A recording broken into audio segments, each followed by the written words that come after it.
Ayan. Hello everyone, good afternoon. For today's video po, magluluto po ako ng ampalaya kasi ito po yung pinaka-paborito kong gulay sa buong gulay. Dahil sinipag ako ngayon guys, ayan. So kailangan halu-haluin lang siya para hindi dumikit dun sa kawali.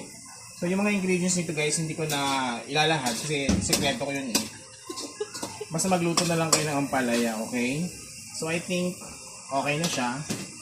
Kailangan tikman. Sobrang sarap guys.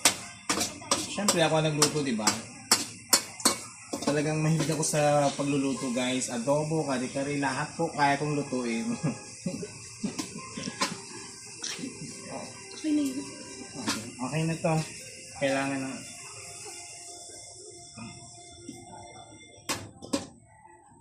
Okay, thanks God. Thanks God. Babush.